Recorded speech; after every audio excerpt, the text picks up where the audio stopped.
there's actually been a lot of hearsay going around Paddy Pimblett and Ariel Helwani and the beef and all that. But there's a lot of hearsay that's been going around saying that, hey, Jared Gordon is this hand-picked opponent the UFC has chosen to propel the career of a Paddy Pimblett. And if I was a casual fan of the UFC, I'd be like, oh, yeah, absolutely. But knowing what I know about the UFC, about MMA, and specifically about Jared Gordon, I think that couldn't be further from the truth. You're telling me a guy like Jared Gordon, a dude who has beat the Leo Santoses of the world, the Joe Seleckis of the world, who has fought the Grant Dawsons of the world, the best grapplers damn near that the UFC has to offer in the lightweight division. He fought Charles Oliveira, for God's sakes, man. That was like one of his last 2 losses. This is a guy who you're saying, cakewalk for Paddy Pimblett? I don't know if I agree with that, man. So before I get any deeper, because you see I'm a little amped up here today, my man, Paddy Pimblett is a star. We know this, man. He's nothing but co-main events, main events, pay-per-view cards from here on out. The question becomes, man, did the UFC almost put him in a jeopardizing situation? Because if this guy gets the win, I mean, this isn't Masvidal beats Till. This is who beats Paddy Pimblett? And it's Jared Flash Gordon, brother. What do you think, man?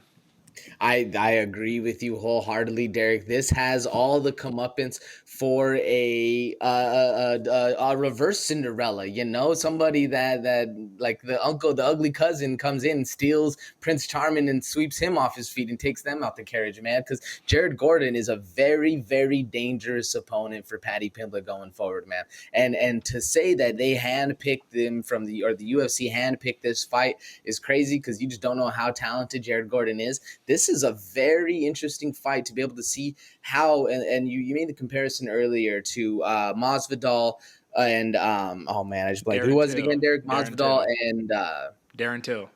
Darren Till, thank you very much. He's fighting on this card too. I'm excited for his fight as well.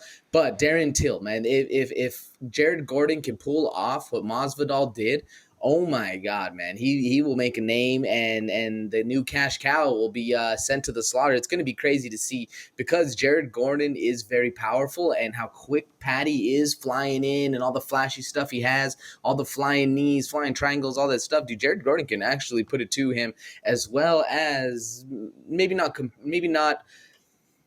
dominate on the ground, but hold his own for sure. That's what's going to be interesting to me, because you're right, Derek. He has handled some of the greatest grapplers, mixed martial artists, jiu-jitsu, ground game guys that the MMA game has to offer. But how can he do it with somebody who has been doing it at this kind of a level, with this kind of a claim, with this kind of pressure on him? Because the pressure is going to be high for Jared Gordon, and arguably, could this be the most pressure he's fought under? I would think so. What about you? I mean, do you see anything else going on here, Derek? What do you think? Well, I'm gonna have a rebuttal for that, man. I feel like the pressure isn't on Jared Gordon; it's on Paddy Pimblett. Paddy Pimblett has to win this fight, right? Paddy Pimblett's over here saying, "I'm getting him out of there in the first round." Jared Gordon, you have the true Cinderella story, and I hate to keep bringing that up, but what does he talk about, man? Yeah, I used to be an addict, you know what I mean? I used to be a heroin addict. I've been to the lowest lows. I've been in jail. I've done all these things, and you look at me now. There's nothing you can tell me that I haven't already heard from people that have hurt me the closest to me. Trash talk isn't going to work. It's going to be about getting in there, showcasing our skills. And if we know one thing about Jared Gordon, it's that he's a pressure fighter. He likes to walk forward. He likes to clinch. He likes to grapple, but he's also hittable. And Paddy Pimblett's a very hittable fighter as well. So I think this might be a durability test right here. But let's just like compare resumes a little bit, man. Yeah, the losses, but Jared Gordon's has lost to the Joaquim Silvas of the world, the Diego Faedas, Charles Oliveira's, Grant Dawson's, as I said before. These are all UFC losses right here, man. If you're looking at any losses before that, he only had one prior to joining the UFC. Paddy Pimblett, very, very reputable career, very established career thus far. But if you're looking at his losses, all his losses have come in, Cage Warriors, right? He was fighting for championships, doing double champ and all that good stuff, right? But look at the UFC. Luigi Vendramini, Rodrigo Vargas, Jordan Levitt.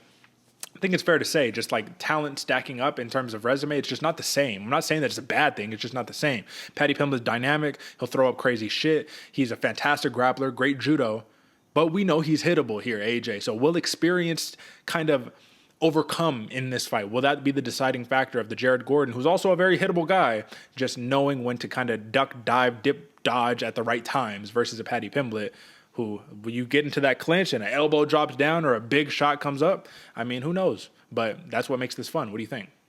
I definitely agree. Something, whether it's experience, whether it's luck, whether it's your night, whatever the case is, something's going to be need to lean on because you're right, Derek. Both of these guys are hittable. Both of them have power. Arguably, Gordon has a little more power, and we've seen through every fight of Pimblett's, he gets tested, he gets tagged, he gets put in a rough situation, and even him himself, he says that it's not a fight until we really start getting in there and bleeding and feeling something else. I think he lays it out more elegantly than that, but Paddy does get tested all the time, and Gordon, man, Flash Gordon, he's not one to want to be tested against.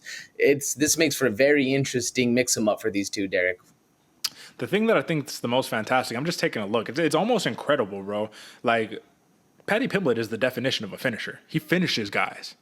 But Jared Gordon, on the other hand, while maybe not a like fantastic finisher, he has what, 3, 5. He has 6. Oh, that's interesting. He has 6 finishes, 9 decisions, right? While he's not the most fantastic finisher, he's a man who knows how to get a win, right? Even if it comes close. I think that's what it's going to come down to right here. My question before we kind of wrap this thing up: plus 170 on the money line for Jared Gordon. I get it. It's hype. It's Paddy Pimblett. Of course, that's what the line is going to be.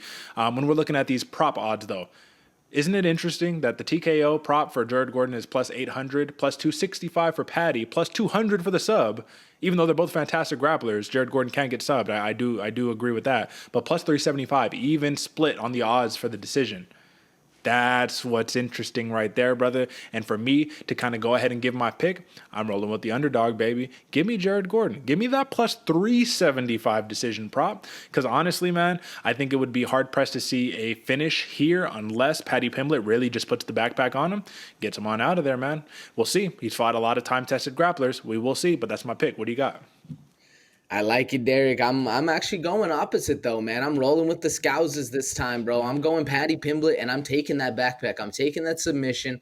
I'm gonna go. I'm rocking. I think I'm going full across what Paddy's saying, man. Submission round 1, making it early, making it fun, Paddy Pimblett style.